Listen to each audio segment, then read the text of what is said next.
Krishna Krishna Krishna Hare Hare Hare Rama Rama Rama Hare Hare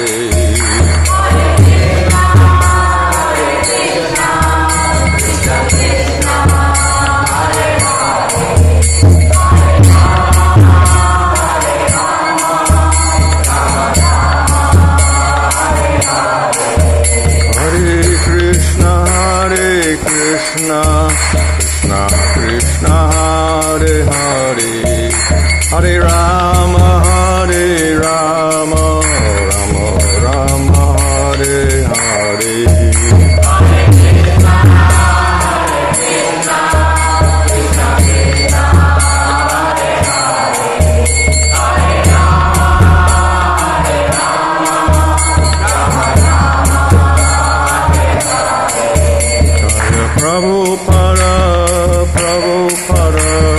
Prabhupada Jaya Prabhupada Jaya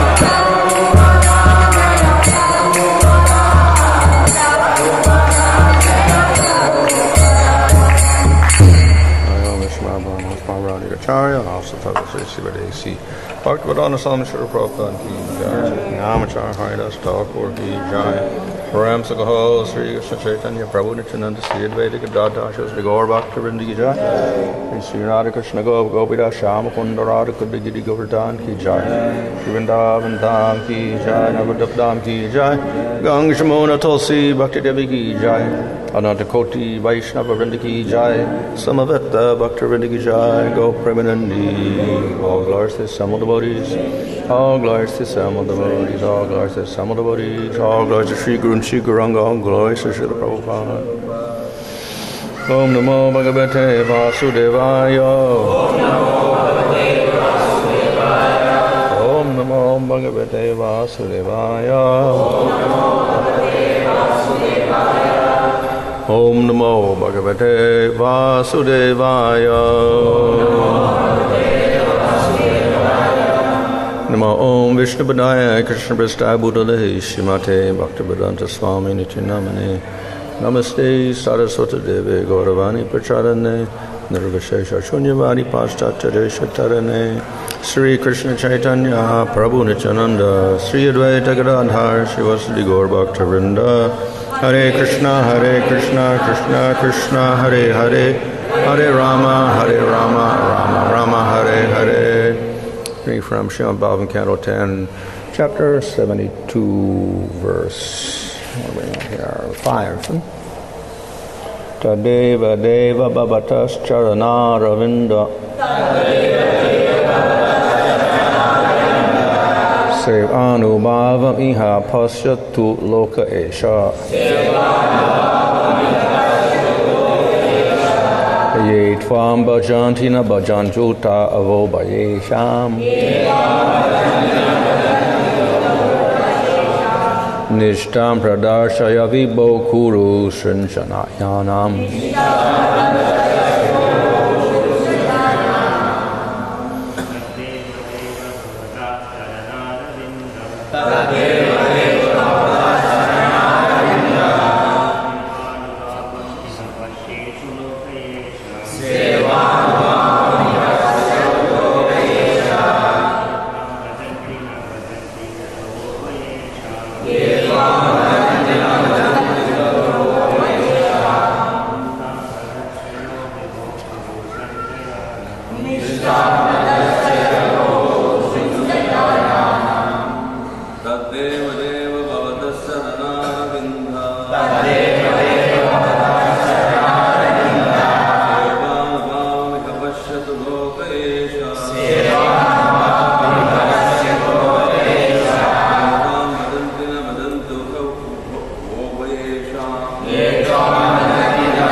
Tat, therefore, Deva Deva, O Lord of Lords, Bhavata, your Charanaravinda, to the lotus feet, Seva, of service, Anubhavam, the power, Iha, in this world, Pasyatu, may they see, Loka, population, Esha, this, Ye, who, Tvam, you, Bhajanti, worship, Na bhajanti, do not worship, Utava, or else, Ubayesham, of both, Nishtam, status, Pradarshak, please show, Vibho, O all-powerful one, Kuru Srinjayana, of the Kurus and Srinjayas. Translation, therefore, O Lord of Lords, let the people of this world see the power of devotional service rendered to your lotus feet. Please show them, O Almighty One, the position of those Kurus and Srinjayas who worship you and the position of those who do not. Purport. Here we clearly see the heart of a preacher. The great devotee Yudhishthira Maharaj implores Lord Krishna to demonstrate plainly the result of worshipping him and the result of not worshipping him. If the people of the world could understand this, they could begin to recognize that Krishna is the Supreme Personality of Godhead and that everyone's ultimate self-interest lies in surrendering to him. As confirmed by great authorities, Yudhishthira Maharaj is a pure devotee of the Lord, and thus his actual motivation in discharging his duties as a king was to establish the supremacy of Lord Krishna as the Supreme Personality of Godhead. This is the real purport of the activities of the Pandavas, which are described in both the Srimad Bhagavatam and Mahabharata. Translation, therefore, O Lord of Lords, let the people of this world see the power of devotional service rendered to your lotus feet. Please show them, O Almighty One, the position of those Kurus and Srinjayas who worship you and the position of those who do not. So this is a very clear statement by Yudhishthira of the intention of holding a Rajasuya sacrifice. And here we see it as glorification of Krishna and the process of bhakti, or devotional service. How is it demonstrated? If one worships the Lord, one gets one result. If one doesn't worship the Lord, one gets a different result. So by that, we can see the benefits of worshiping the Lord and the benefits of not worshiping the Lord. Of course, this implies that if one worships the Lord, one succeeds in all possible ways. And if one does not worship the Lord, one fails completely. So that is sometimes a little difficult for people to understand. And also because it is a little difficult to understand, those who have no faith, who are non-believers, they will often give this as an excuse for not worshiping the Lord. I just see Yudhishthira and the Pandavas worshiping Krishna, and they're in the forest for 13 years. The Lord forgets them. They have no source of income or anything. They lose the kingdom. So why we should worship him? So there are examples where it looks like we worship the Lord and we don't get anything. And then, of course, in South India, there's a common rumor that if you worship Krishna, he takes away all your money. So then people are afraid to worship him because they want money. They won't get it by worshiping him. So by worshiping Krishna, you get bad results, not good results. So that is a perception that sometimes people will have. In relation to Krishna, of course, it may appear like this, more so than in relation to other forms of the Lord. He often does things in a very mysterious way. such that even great devotees like Bhishma, in the first canto, he mentions how we cannot understand how Krishna acts. We don't understand his real intentions. We are puzzled by how he acts. This, of course, was in relation to the Pandavas, why they had to suffer for 13 years, etc. So, even for great devotees, it may be difficult to understand. Nevertheless, devotees, they accept this as part of the Lord's pastimes. So in any case, one who has faith will accept all the activities of the Lord and all the results as having some purpose. Sometimes we don't see the immediate effect. Just as it is said that things in Rajagun will give immediate results, but in the long-term bad result. Whereas in the mode of goodness, something will not give good results immediately, but a long term, after some time, they may give the best results. So one has to sometimes be patient to see the results of bhakti. We may not get instant access to the Lord or instant success, whatever. Of course, it is always advised that we should worship the Lord rather than devotees. Some people are attracted to devota worship because they give results quickly. So they give an immediate result. Yes, but long term may not be so good for them after all. But people who are attracted to material things, they will choose to worship devotas because of quick results. Those who are more intelligent will worship Supreme Lord. And the results may not come so quickly, but they will get ultimately the best result of all. So we have to be very careful in understanding about the Supreme Lord and how he relates to different types of persons. Nevertheless, the conclusion is that in any case, if one worships the Lord, one can be successful on all levels, materially and spiritually. If one worships devatas, yes, immediately one can get some result, but no spiritual result at all. And it is not that if one worships Krishna, then all the material results disappear. That is the rumor, but not true. So this is the case of ultimately for the Pandavas. Yudhisthira held the Rajasuya sacrifice, so there he had all the wealth in the world. After the battle of Kurukshetra, again, Yudhisthira had all the wealth in the world. So Krishna didn't take away, he gave the wealth of the world. So that, of course, is a demonstration of what is said here, that those who worship you get one result, and that proves the power of bhakti.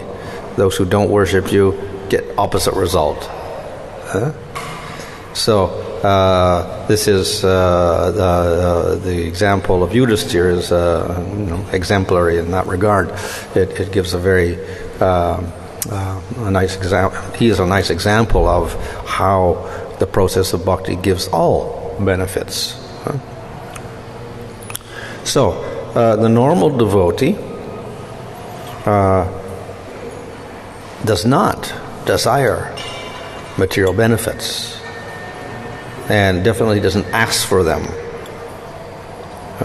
And if they appear, then he will also be very, very careful about using them, because he knows the dangers of material acquisition, possessions, etc.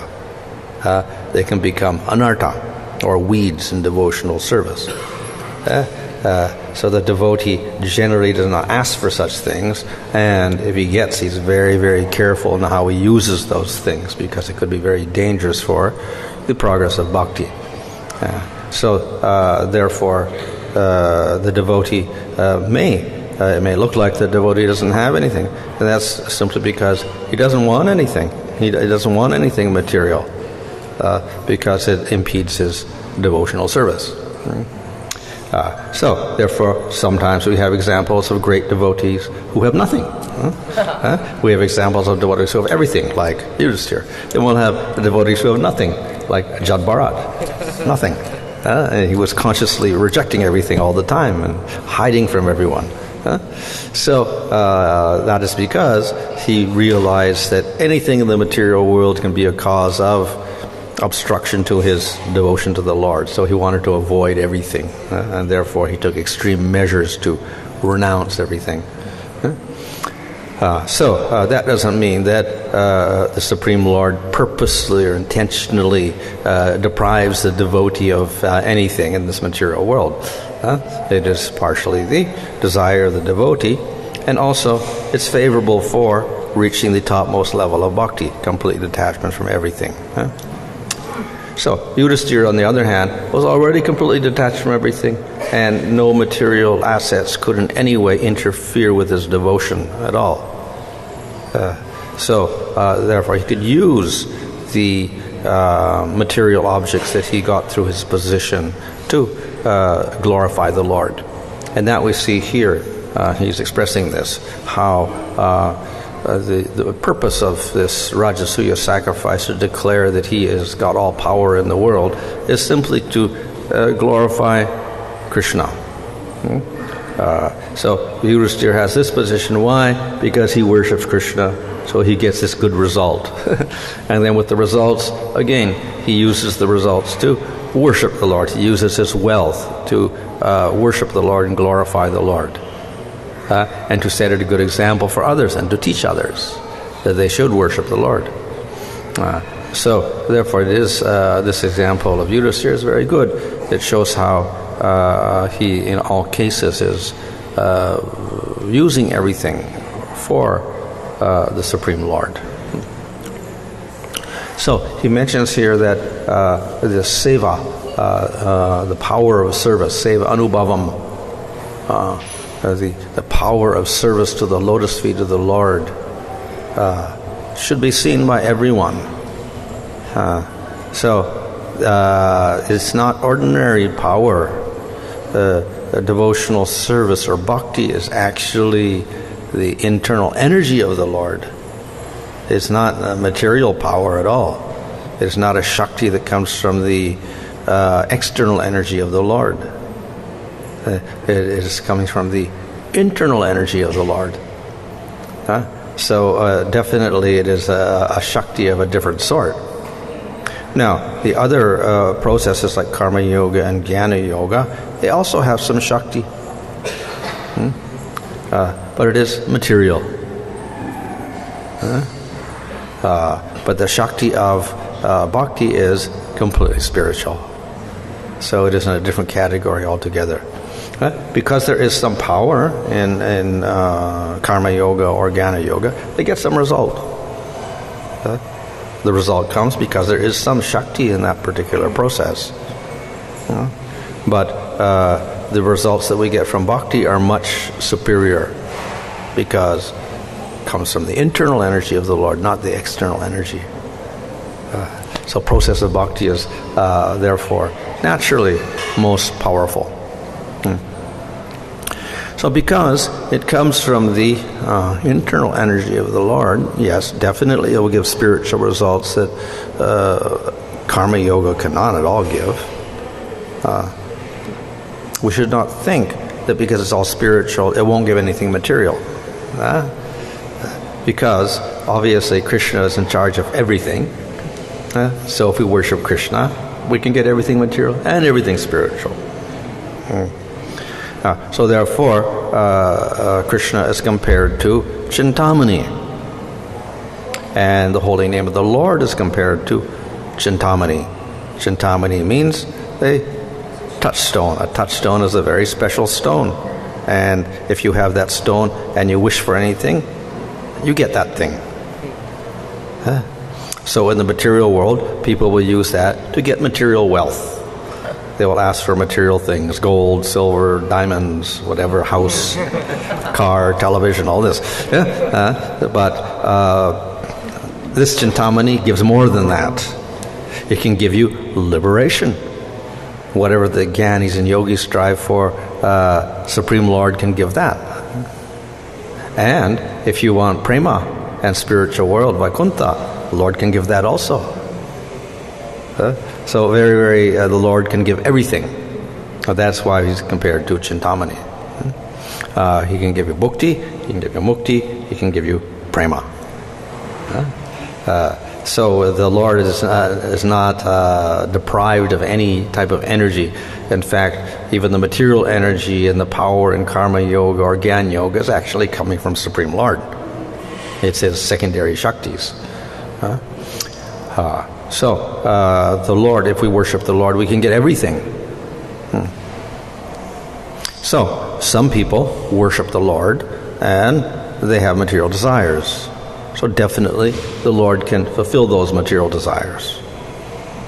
This is not considered to be the best bhakti. This is what we call karma Mr. Bhakti. People have material desires mixed with their devotion. They worship the Lord, but they also want material things. So not the best type of bhakti, but nevertheless, the Lord gives material things to those persons. And if they want liberation, the Lord can also give liberation or freedom from distress, etc. And of course, if they are practicing pure bhakti and they only want Supreme Lord and service to the Lord, then the Lord gives them that. And they end up in the spiritual world serving the Lord eternally. So the Lord is willing to give all of these things to different persons. And therefore, Bhagavatam advises in any case, whether you have material desires, desires for liberation, or desires for prema, worship the Lord. And don't worship anyone else. So therefore, at least just worship the Lord. Some people want to worship the Lord and worship others. But better than that is simply worship the Lord, even if you have material desires. Better than that is to worship the Lord without asking for anything material, or for liberation also. So this is what is recommended in the Bhagavatam. This is called pure bhakti. So in sadhana bhakti, we have the definition of sadhana bhakti. The precise definition is it should be pure bhakti.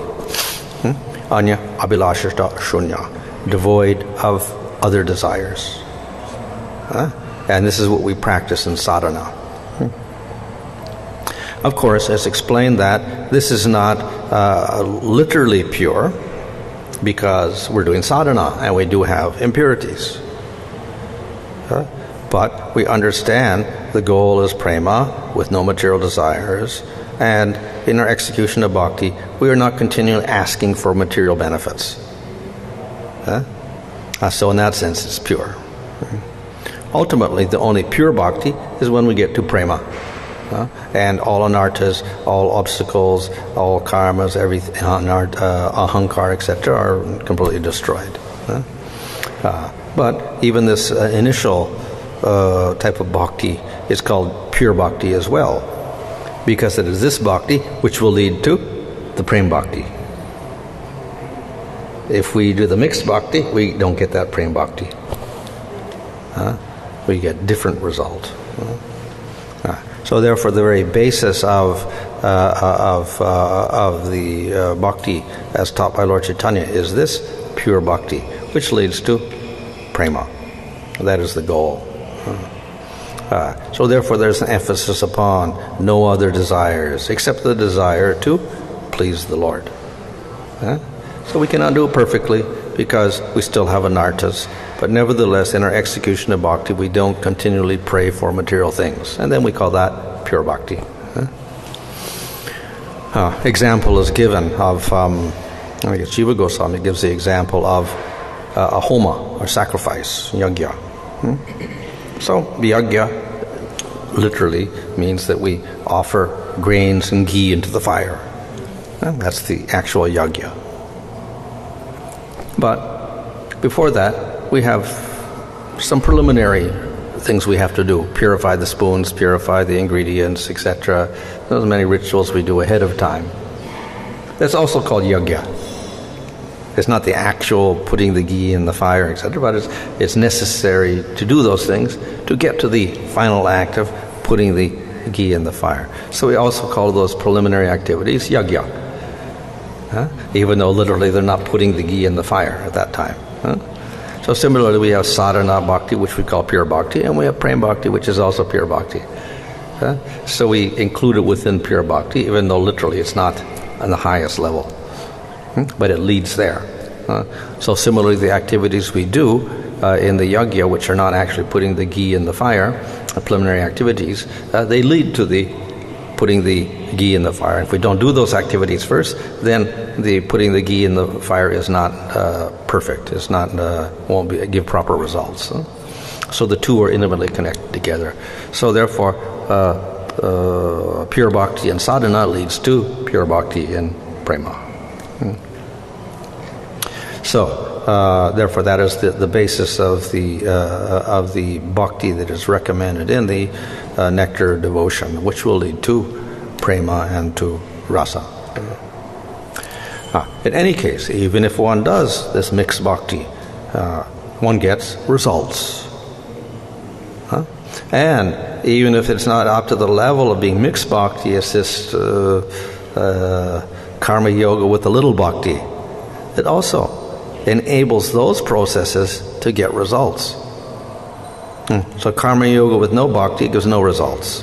Karma yoga with a little bhakti gives results for karma yoga. Jnana yoga with no bhakti will not give liberation. Jnana yoga with a little bhakti will give you liberation. So therefore, bhakti gives the other processes the power to give their results also.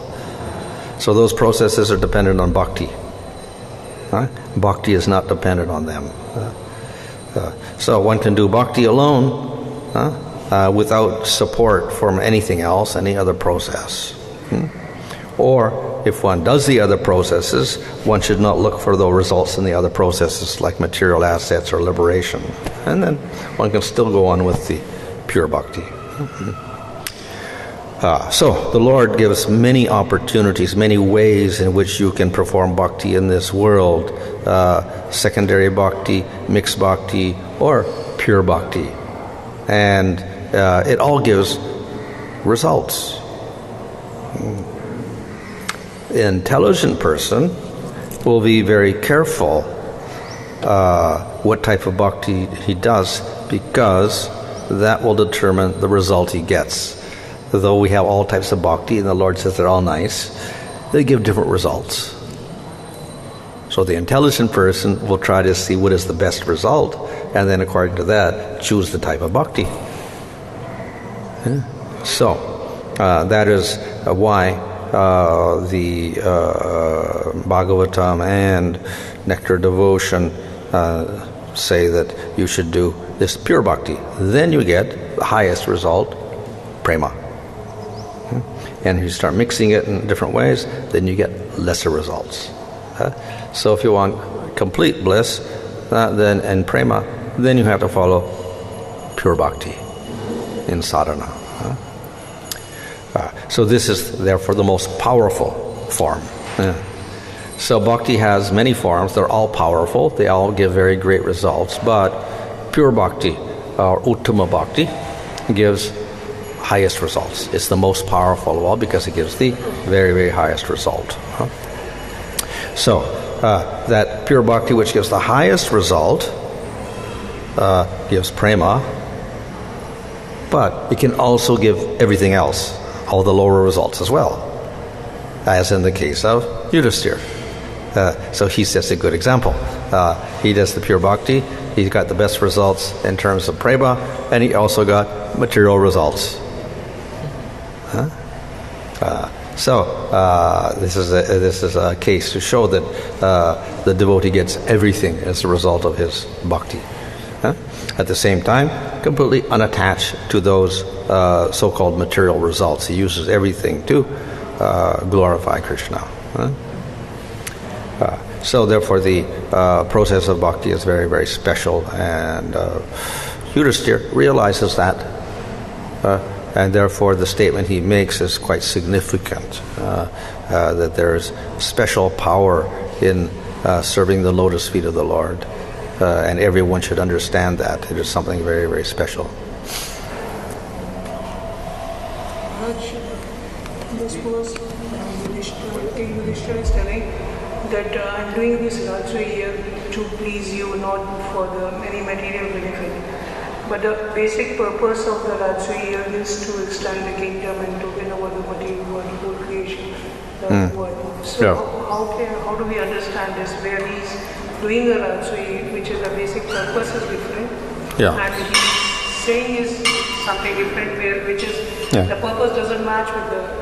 Well, even the Rajasuya sacrifice is performed by the king, and the king is a descendant from Manu. And Manu was also appointed by the Supreme Lord to institute Dharma and Bhakti in the world. So, therefore, part of his duty is to show his power of ruling the world. And therefore, Rajasuya sacrifice is, we can say, connected with the purpose of the Supreme Lord to establish Dharma and Bhakti. So even there, even though it is a kingly duty, it is also connected with the Lord, even that kingly duty. But in the case of Yudhisthira, even more than that, he wants to simply glorify Krishna. So he does this by illustrating how, by surrendering to Krishna, one gets everything. And therefore everyone should worship the Lord. So he's, in that sense, a preacher. You're pointing out one point that bhakti gives both material and spiritual result. But in the Bhagavatam, there is a verse, it is said that Yasyaham anugrahami harasya and that verse means when he shows someone's favor, means he takes away all this material opulence. So how to understand this? So sometimes the Lord will take away things because those things are unfavorable for the devotee's advancement. And therefore to reduce material attachment, he will take things away. But that's not an inevitable rule, because we see some of the great devotees had everything, like Ambarish or whatever. We can say that Yudhisthira had it taken away and given back to him, whatever. So depending on the situation, the Lord may act differently with different devotees. Now, the true devotee, however, doesn't really care in the material world whether he's got or he doesn't have anything. If it's taken all away, then he says, this is the mercy of the Lord. And he takes it as a sign to become more detached from material things and more attached to the Lord. In some cases, like in the case of Dhruva, Dhruva didn't want anything after he saw the Lord, but then the Lord said, you have to take it. So he didn't take away, he gave, forcibly gave to him. So it depends on the situation. If it is favorable, then he may give him. If it's unfavorable, he may take away material things. Sometimes we see bhakti keeps anartha also. So how to understand that this is anartha or this is necessary for the bhakti? What's that? Bhakti keeps anartha also.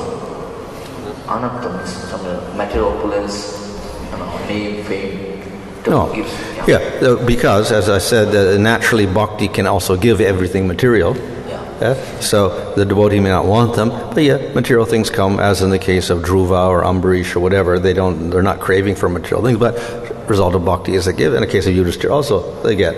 So natural that the Lord may give these things if it doesn't interfere with their devotional service, particularly. If it does, he may take everything away, but then he may give everything also. So that illustrates the fact that bhakti gives everything. Now the devotee, of course, if he's doing sadhana bhakti, has to be very careful, and therefore he practices yukta vairagya, and he uses those things for the Lord. If he's immature, then they may become weeds in devotional service, or tarangarangani, as Vishwanath Chakravarti describes in Madhurya Kadambini. The devotee becomes enamored by those material assets and think this is bhakti, so he enjoys them materially, and this acts as a obstacle for him. Another point was you saying that even sadhana bhakti also we call it a pure bhakti. And you give example of Jiva Goswami. But in the sadhana bhakti we see we perform so many things in the wrong way, with faulty mood.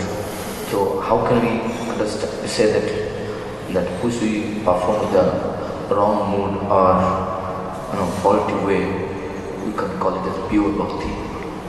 Well, in the sense that by understanding what is pure and what is impure, understanding the goal, we try our best. That's all. Now, if you don't understand what is pure bhakti, no material desires, etc., and you're not endeavoring to suppress all your material desires, then definitely you're going to get a different result. But if you understand what the goal is, and as much as possible, you are avoiding material desires in your performance of bhakti, even if there is fault, then you get the results. So therefore we call it pure bhakti, because it leads to that pure bhakti called prema. In the beginning, we say that those of us sadhana bhakti, maximum has a desire. Maximum people has a desire in the beginning. Yeah. So still we call it the pure bhakti. Well, no, if they're worshipping the Lord for material benefits, then no. But then we give them an understanding that you shouldn't ask for these material things when you're doing bhakti, or expect the material things. So then gradually they give them up, and then they practice pure bhakti. So by proper knowledge, then they can begin the practice of pure bhakti as opposed to mixed bhakti. So that means only this this theories apply to the pure bhakti, not others. Yeah. Not others doesn't apply. Yeah, so mixed bhakti gives different result. Anya Abhilasa Sunya applies to sadhana bhakti, bhava bhakti, and prema bhakti. But as I said, it's not perfect in sadhana bhakti. Or even in bhava bhakti, it's not perfect. Still there is a contamination. Yeah. But it leads to the perfect definition in prema.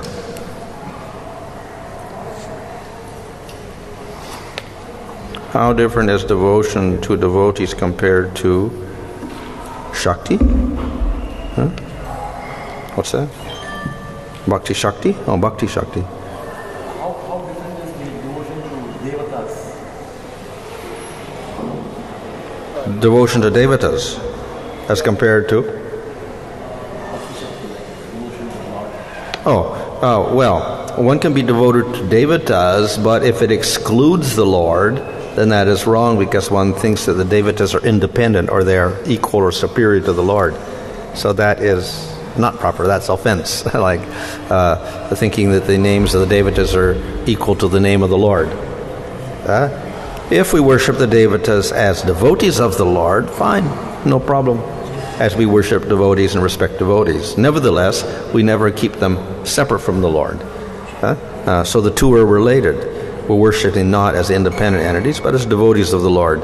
So we worship the Lord first, then we worship the devata, and we offer the prasadam of the Lord to the devatas. And that illustrates the fact that we understand they are servants. Just as we can worship the devotees, respect the devotees, but we take the prasad from the Lord and offer that to the devotee. Not independently we do worship. He has a question that, if we say that the process is pure, but still there is some categorization like Uttamadhikari, Madhyamadhikari, Kanishthadhikari. See, there is some categorization, the devotees. So it's based on bhakti only, correct? What's that? That if we say the process is pure, but still there is some categorization of the devotees like Uttamadhikari, Madhyamadhikari, Kanishthadhikari. It's different devotion. Yeah. Then how can you categorize again among these devotees? Because their process is pure. Yeah, well, but as we see in sadhana, then the devotee is not pure, whereas in prema they're completely pure. Even when we're doing pure bhakti, the devotee still has anarthas. So therefore, there's also different categories. So the madhyamadhikari still has anarthas, but they're, we say, minimal. The uttamadhikari has no anarthas at all. So we make a distinction between that person because he's prema and he sees the Lord everywhere, and the madhyamadhikari who doesn't see the Lord everywhere, and he has some anarthas. And the kanishta is even a lower level, has more anarthas. Then he can't even see the devotees. Only sees the Lord. So therefore we have to classify them in that way. So in that sense we can say that. But generally we would think that the kanishta is not doing pure bhakti. Even if Madhyamadhikari also has some material desire, but goal may be prema. Yeah. So he's doing pure bhakti then? He's not asking for material benefits. But still it doesn't come under the theory of Anya Abhilasa Shunya. No. The sadhaka is doing Anya Abhilasa Shunya. That's the very basic definition. It is in three parts: sadhana, bhava, and prema. Anya Abhilasa Shunya. It describes three types of devotees.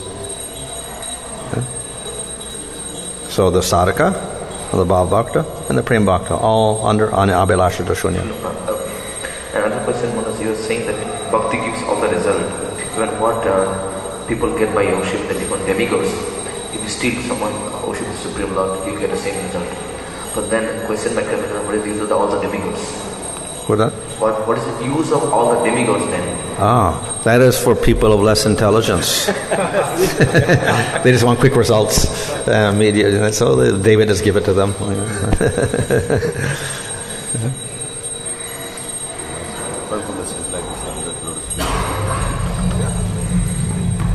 Krsna, this Sunday we are establishing Sri Navadita Mahatmya, very nice book, corrected. So anyone want, they can also have.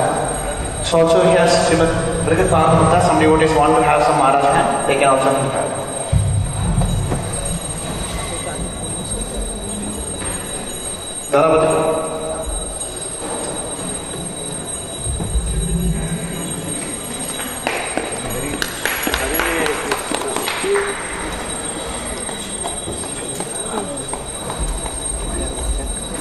So we can chant Hare Krishna, Hare Krishna, Krishna Krishna, Hare Hare, Hare Rama, Hare Rama, Rama Rama, Hare Hare. Hare Krishna, Krishna Krishna, Hare Hare, Hare Rama, Rama Rama, Hare Hare. Hare Krishna, Krishna Krishna, Hare Hare, Hare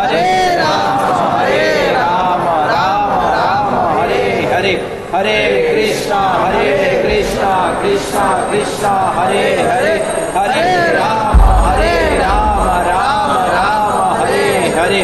Hare Krishna, Krishna Krishna, Hare Hare, Hare Rama, Rama Rama, Hare Hare. Hare Krishna, Krishna Krishna, Hare Hare, Hare Rama, Rama Rama, Hare Hare. Hare Krishna, Krishna Krishna, Hare Hare, Hare Rama, Rama Rama, Hare Hare. Hare Krishna, Krishna Krishna, Hare Hare, Hare Rama, Rama.